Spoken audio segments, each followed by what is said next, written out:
ગુરુજી, આજે મારો એવો પ્રશ્ન છે કે લોકો પિતૃ તર્પણ કરે અને અમારા સૌરાષ્ટ્રની અંદર આયા ત્રિવેણી સંગમ નર્મદા કિનારે પિતૃ તર્પણ કરવા જાય છે.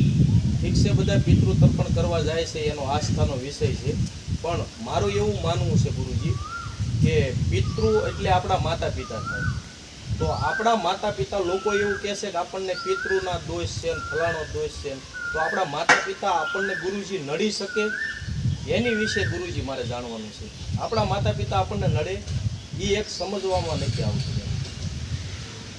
એ તમારે માતા પિતાને વિશે તમે વાત કરો છો તો માતા પિતા તો એકદમ દુષ્ટ હોય ને, દુષ્ટ હા, કોઈ પણ સંતાન તેને માટે પણ શુભકામના કરે છે. એ જે માતા પિતા નથી મળતા એ વાત 100% સાચી. હવે તમે પિતૃની જે વાત કરી છે, પિતૃ આપણે જે આત્મભાવથી જે પેઢી દર પેઢી ચાલતા આવે છે, જેને થકી માણસ શરીરને પ્રાપ્ત કરે છે, પછી નષ્ટ થઈ જાય છે. અને એ આપણે માતા પિતા, દાદા પરદાદાઓ પરદાદા જે છે એ પિતૃ કહેવાય. અને એ પિતૃ તર્પણ વગેરે કરે છે, જે કરે એ ભારતીય પદ્ધતિને એક બનાવેલો છે સિસ્ટમ કે જેથી તમારે મનને શાંતિ મળે. ભાઈ અમે આપણા પૂર્વજોને માટે એક કામ નિમિત્ત કર્યું કે આમે થાય છે કે જે પુણ્ય કાર્ય હોય, પુણ્ય કાર્ય આપણે અમે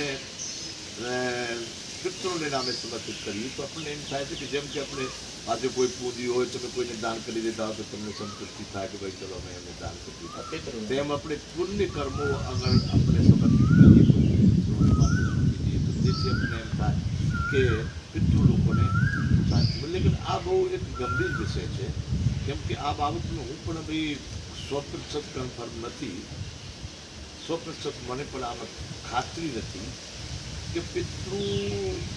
હવે એક તો એમ કહે છે ભારતીય ગ્રંથશાસ્ત્રોમાં કે આ શરીર નષ્ટ થયા પછી બીજો શરીર પ્રાપ્ત થઈ જાય છે. બરાબર છે. તો હવે પિતૃ હતા તે તો કંઈ બીજી જગ્યાએ પહોંચી ગયા. હવે કોઈનો છોકરો કે કોઈનો બાપ કે કોઈનો ભાઈ કોઈને કંઈ બની ગયા છે.